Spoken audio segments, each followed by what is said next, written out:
تو اللہ رب العالمین کے ساتھ کسی کو بھی شریک نہیں ٹھہرانا۔ جو لوگ اللہ رب العالمین کے ساتھ کسی کو بھی شریک ٹھہراتے ہیں اللہ رب العالمین نے ان پر جنت حرام کر رکھی ہے، ایسے لوگ کبھی بھی جنت میں نہیں داخل ہوں گے، ہمیشگی کی جہنم ہوگی۔ انہ من یشرک باللہ فقد حرم اللہ علیہ الجنہ ومأواہ النار وما للظالمین من انصار۔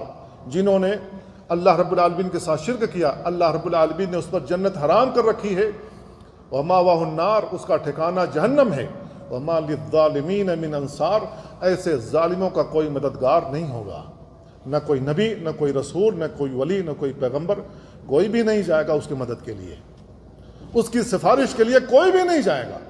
کیوں؟ اس لیے کہ دنیا میں اس نے اللہ کے ساتھ ظلم کیا ہے، اللہ رب العالمین کے ساتھ شرک کا ارتکاب کر کے، لہذا کوئی بھی نہیں جائے گا اس کی مدد کے لیے، اس کی سفارش کرنے کوئی بھی نہیں جائے گا۔ مسلمانوں کو نہیں معلوم ہے، آج سجدے یہاں کر رہا ہے، دوسرے دن سجدے وہاں کر رہا ہے، تیسرے دن قوالی گا رہا ہے، بھر دو جھولی میری یا محمد تیرے در سے جائیں گے نہ ہاتھ خالی۔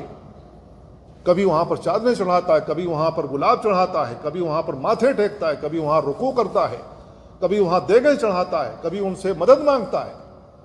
آج مسلمان شرک اکبر کا مرتکب ہو رہا ہے، اس کو معلوم نہیں ہے کہ شرک کتنا بڑا جرم میں کر رہا ہوں اللہ رب العالمین کے ساتھ۔ تو میرے بھائیو، شرک نہیں کرنا اللہ رب العالمین کے ساتھ۔